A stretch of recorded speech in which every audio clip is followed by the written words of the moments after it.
Stay tuned for the Joan Quinn Profiles. As an editor for Andy Warhol's Interview, the Los Angeles Herald-Examiner, LA Style, and Detour magazines, Joan covered the social set, the Hollywood hotshots, the international art scene, the mysteries of food, the excitement of travel, and the fabulous world of fashion.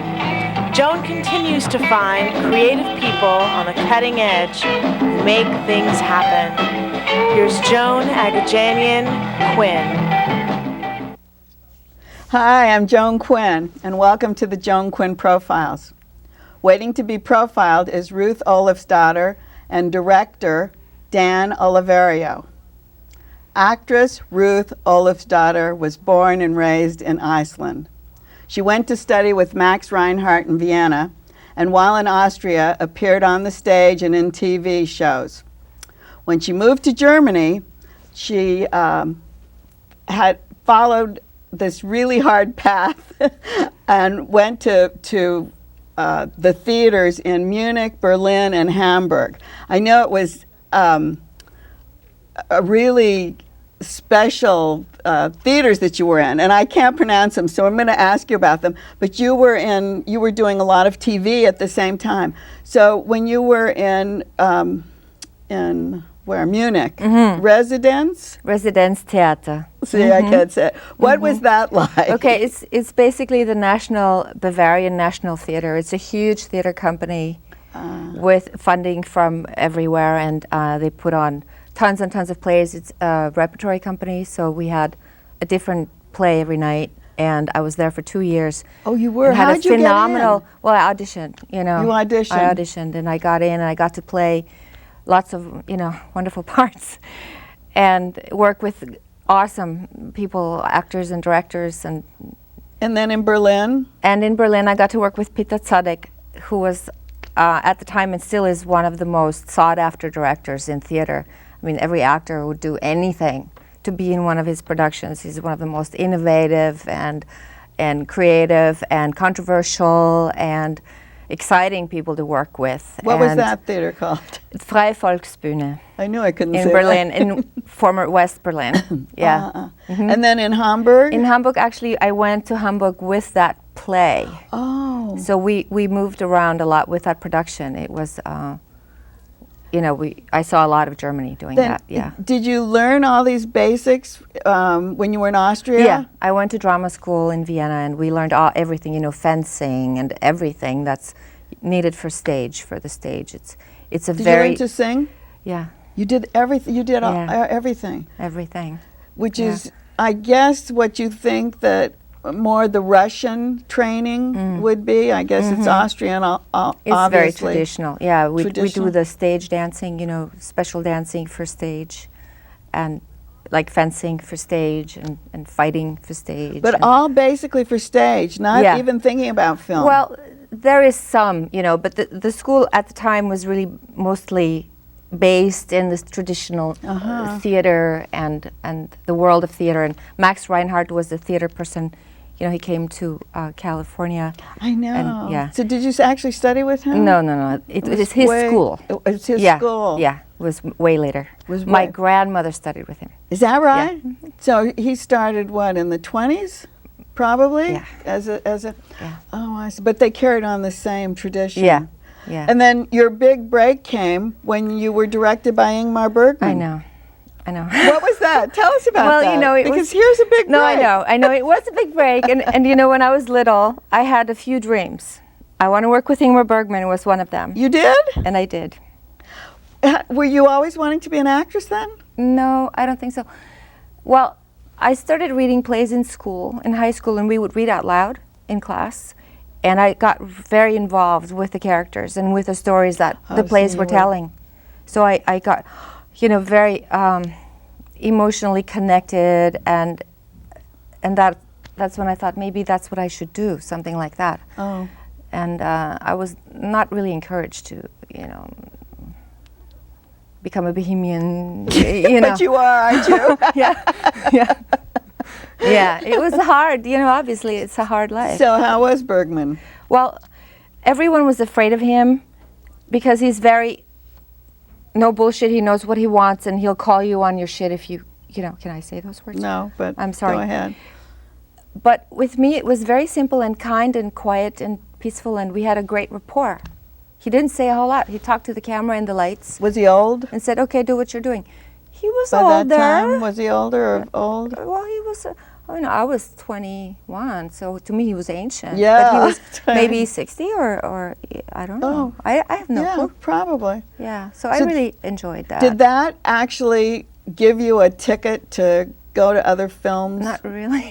I wondered if that was. It didn't. No. And a lot of people here also, they'll say Ingrid Bergman.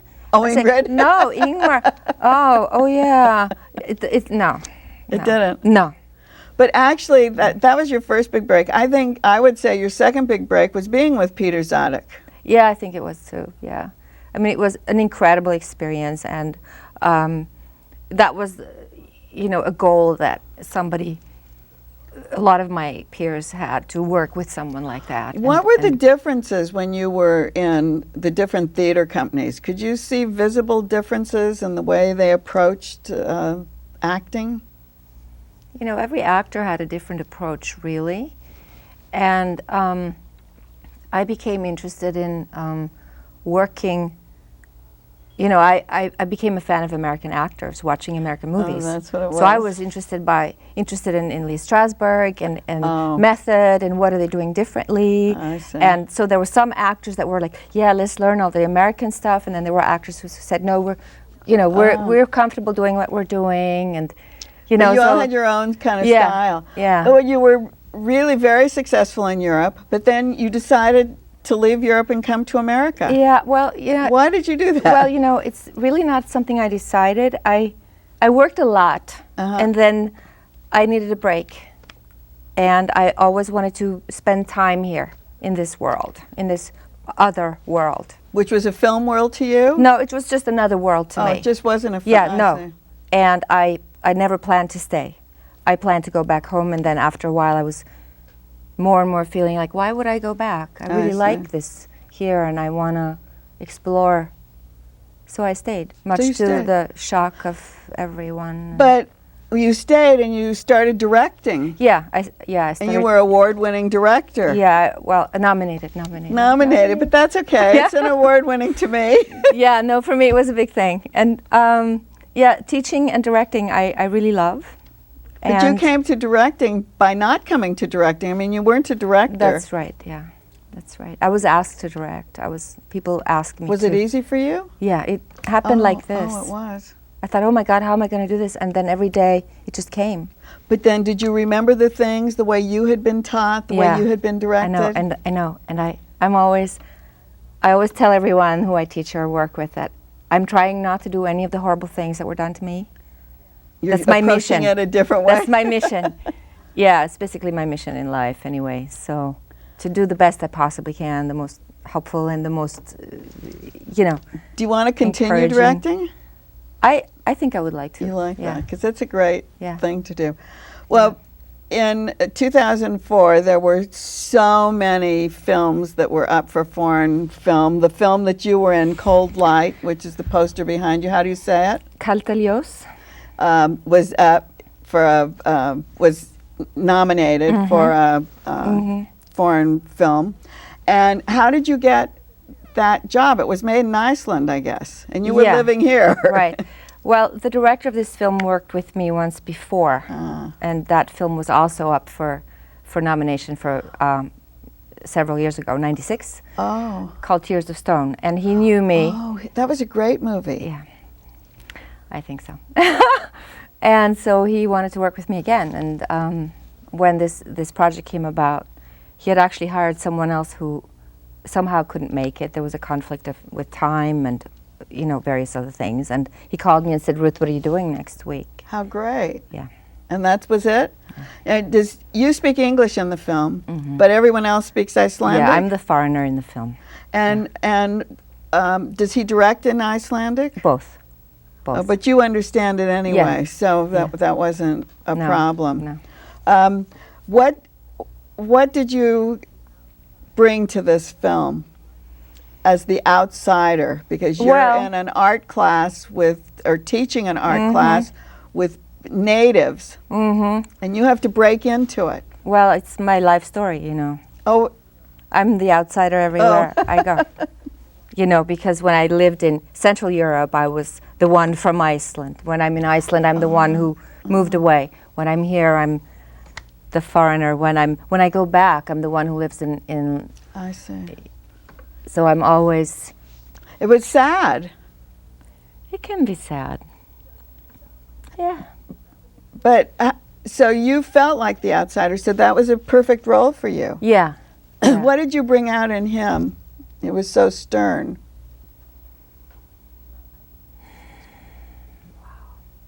Well, I just have to say he's just a wonderful actor.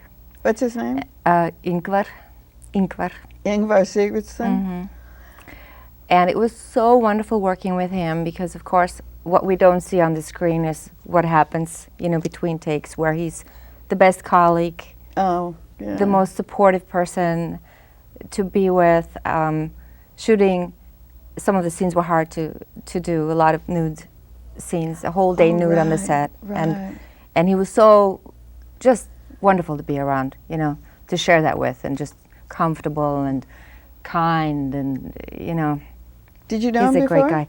Yes, I knew him from his other films that he'd done, and Well, I saw this at the Scandinavian Film Festival, and I was just thinking that all those films were so cold. They were always out in the snow. Is it always like that in these places? No, we actually had problems with this film because obviously we needed snow Yes. for it. I don't want to tell, you know, the story, but we needed snow and there was none. And we had to wait months and months to get the snow to shoot the most important parts, you know, of the film. And then the snow came and there was too much snow. Is that right? Yeah, they could barely work. It was too much snow. So was it a regular big budget film? No, there are no big budgets in That's what I Iceland. wondered. There are no big budgets, but we make 10 films a year, which is really amazing because it's a very small. Iceland? Yeah, such a small country. That's fabulous. Yeah. But are you in a lot of them? I've just been in 2 so far.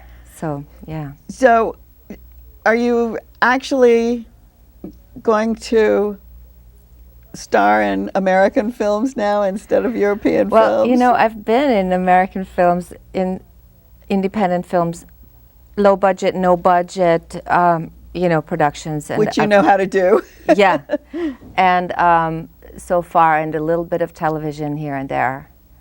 So, you know, who knows? I mean, in my life, I've found out that whatever I pursue actively doesn't really happen. It comes to me. Comes to you, because that's the good. The good is coming to you. I hope that's true. Yeah. Well. So I've tried, and I thought, you know, it's going to have to come. It'll come. You know. And we'll be watching for it. Okay. Thanks, Ruth. Thank you. And thanks for watching Ruth O'Lafsdottir. And don't go away because we'll be right back with Dan Oliverio.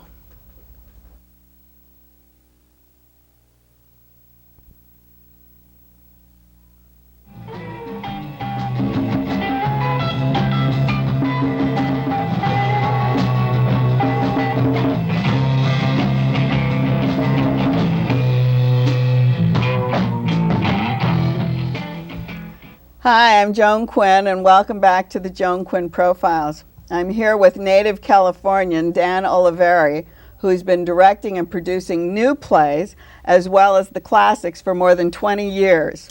He's worked in San Diego, San Francisco, New York, and LA. Do you write and act? I'm actually just starting to write. Last summer, I did a translation. Yes, you did a translation, Spanish translation. From Spanish, exactly. How did you do that? That was works by Jacinto Benavente, yeah. Say it for me. Jacinto Benavente. Well, how did you happen to do that? Well, he's relatively unknown in the United States, but he's a pretty major figure in Spain. He's kind of the George Bernard Shaw of Spain. But he's a Nobel winner? Yeah, he won Nobel laureate. Exactly. He won the Nobel Prize for Literature in 1927. 1927? Exactly. Oh, I see. So he's got many plays, of course, and one of them is Los Intereses Creados, which I translated because that doesn't really work well in English. I translated it as the scheme of things. Oh, that's the scheme of things. What is it about? It's about, it's a farce. It's about two ne'er-do-wells who come to a town and they set up a series of alliances in that town, sort of conning people into their own self-interests. And it's sort of a story about this town where everybody's self-interest pays off in the long run. Oh, is that right? They all get what they want? They all get what they want, but above that, one of the messages of the play that I really liked is that love is actually a self-interest, and that self-interest need not be selfish. But did you read a lot of his work? Yeah, some of them. And all in Spanish? yeah, well, you have to. You have to get a flavor of the original. And then you rewrite it? How do you adapt something? Well, yeah, I mean, translation is essentially a process of rewriting, and it's. Oh, you call it translation, not adapting then? It depends how far you go. Is it? What? I think. I'm going to ask you all these technical things. No, that's fine. That's fine. No, I think I would still call what we ended up with translation, because we did take a few liberties because it's sort of a commedia piece, so you have actors interacting with audience and very self-conscious of the fact that they're performing. So, that you have to change that for a contemporary audience. But then you directed it as well. Exactly, yes. So you translated it and then you directed it, but who better than someone who really knew every word, right? Exactly. Exactly, and there were times in rehearsal where you can actually go back. What is the original Spanish here? What did I do here to get to us? What about your cast? Were they interested in the Spanish version? They were. In fact, somewhere in the middle of the run, one of the actors actually picked up a copy of the play in Spanish, in a bilingual translation, just I think to check me out. Is he doing the right thing? But was it? Did it come across the same way it would have if it were in Spanish? I think so. Which means you have to change a few things, because we're removed both by language and by time. And time too, right? Yes, because he wrote this in 1907. So you are just starting to write, but did you ever act? Briefly. Thankfully I learned quickly that I'm a serviceable actor, and the last thing the world needs is another serviceable actor. So I sort of put that by the wayside. So then you went into directing? Directing almost immediately in college, yeah. Where'd you go to school? I did my undergraduate at Cornell and took a theater degree there, and then I took my master's in directing at the University of Texas, Austin. Oh, you did take a course in directing. What did they teach you? Well, a lot of it's really important, because, when you do an undergrad in theater, it's mostly acting. I was going to say. One assumes that you're going to be an actor or something around acting. But I was really fortunate in the grad program I was in at Austin that it was really very heavily focused on the craft of directing and on design. The stage design? Or set design, lighting design. I mean, I took courses with graduate lighting designers, with graduate set designers. Oh, it did? Yeah. I took, my thesis advisor was Oscar Brockett, who some people remember if they ever took a degree or did a course in theater. He wrote most of the books. I see. For theater at the time. So do you need any special talents then to be a director? I think so. I think for stage you really have to understand a certain sense of composition. I think you have to understand human beings. But you also, from talking about all the classes that you took, you also understand the lighting and the moving and the choreography and moving people around the stage. I guess that's what a director does. Yeah, and to create a conception of the show that it can live again. One of the things, I was talking about technical things before we get to the Tennessee Williams part, is the scheme of things was a farce. Yes. Right, more or less? And what is a farce? A farce is an exaggerated view of realism, where things that, most sitcoms today are farces. We think of farces where, you think of a Friends episode where, Joey can't see Monica doing something, so that, he has to run out of the room quickly so she can do her thing. That's sort of a farcical situation. Oh, setting it up. Now at the Lillian... At the, Elephant Lillian The Elephant Lab. There are 4 theaters there, so certainly understand confusion, yeah. Is a satire on Tennessee Williams? Well, we've actually done a parody. Parody. Okay, let's talk about parody then. Okay. We've actually got 3 shows in the evening. It's called Tennessee in Hollywood. Okay. And the first show is directed by a friend of mine called The Case of the Crushed Petunias, which is a Tennessee Williams play that almost no one's ever heard of, much less seen. And then I'm doing a play. Who's directing that? That's Sheree Adams. Sheree Adams, yes. And doing a wonderful job with that. And I'm directing the other two pieces, one of which is Talk to Me Like the Rain, which is a very sad, sweet play. Is that? And then there's the parody. Oh, okay, then there's the parody. The 30, which goes last, which is called Something I Smoked Last Summer. Oh, so that's the parody, just from just the title alone, Exactly, right? you get it, yeah. And it's basically an amalgam of, you'll see a little bit of the Glass Menagerie in there, you'll see a little bit of Summer and Smoke, you'll see a little bit of Suddenly Last Summer.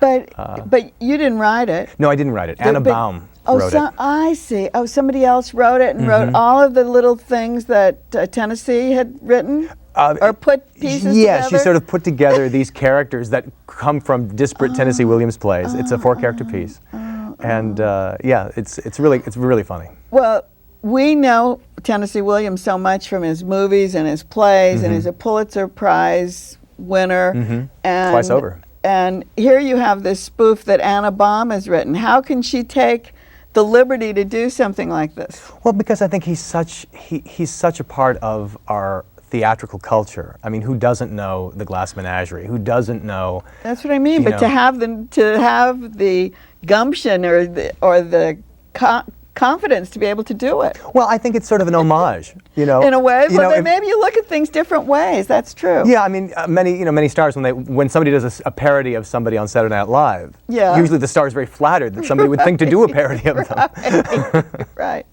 So, what was the other one? Talk to Me. Talk to Me Like the Rain. Tell me about that. That is very just a quintessential Tennessee Williams. Very sweet, very sad, very tender about these two people who are sort of shipwrecked, as it were, in a New York apartment. They're in Hell's Kitchen in a New York apartment, and they're just coming to terms with the fact that their relationship is somewhere in limbo. Did you cast it? I did. So, how do you do a casting call? Well, I did a huge casting call for Scheme of Things this summer. I actually put a notice in backstage. Are there a lot of people in the play?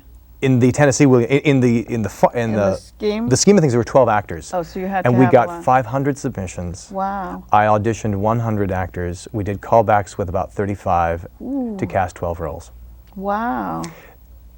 I didn't do that for the Tennessee Williams.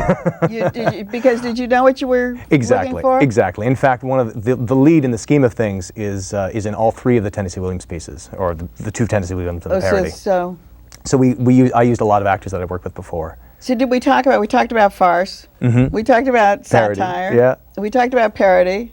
Spoof? I guess a parody could be like a spoof. I guess that's what I don't know. Something I Smoked Last Summer is about. Is that more of a spoof? Yeah. It's if you know Tennessee Williams, I mean, if you just come to see it, it's funny. If you know Tennessee Williams, it's hysterical. I see. So you really should you read it before you see it? You don't have to. I think it's funny by its own merits. Tell me what another new American playwright that you've been working with, Michael McLennan. Exactly, Michael McLennan. I'm doing a show up in San Francisco. It's the American premiere of his show, The Shooting Stage. This goes back to directing new plays, exactly. or new things. Exactly. Because that's really difficult, isn't it? You have to create the whole thing yourself. Yes, in a I mean, this way? does have a production history, but Oh, it does? It does, but I've worked with a lot of new plays and new playwrights, and I think the key is treating a new play actually as if it were a classic. I think too many directors dismiss new plays as, oh well, that would never work. Well, that that's why I'm couldn't possibly asking you about all of this, because you don't get to see new plays done by seasoned directors. Often you don't. Often you don't. So how do you tackle it? I think you listen to the playwright. You actually approach it you approach a new play as if it were Shakespeare, and you really try to make it work on its own terms, and treat the playwright with respect as if, yes, this is a finished piece and this is a classic. So do you have to go back and forth to San Francisco, or what do you do? Yeah, exactly. I've been going back and forth for casting, and I'll actually be staying up there during rehearsals. And what's that play about? What is it about? It's sort of a dark piece, but very hopeful. It's about 5 men, all with sort of either wounded or distorted sexualities. Really? And it tackles everything from censorship to pedophilia to just a gamut of bullying in school. Really? It's how people become damaged. Did he get a playwriting award for that? Yes. He's won several Canadian awards for his work. Oh, he's from Canada? He's from Canada, yeah. He's actually, right now, he's in Toronto editing Queer as Folk. That's what he writes. Oh, is that what he writes? Mm-hmm. He's one of the writers on Queer as Folk, yeah. Oh, so he's researched the background of what you're talking about for his play, more or less. I think so. I mean, there's some research. I'm sure there is, yeah. And when you tackle something new like this, how do you tackle it?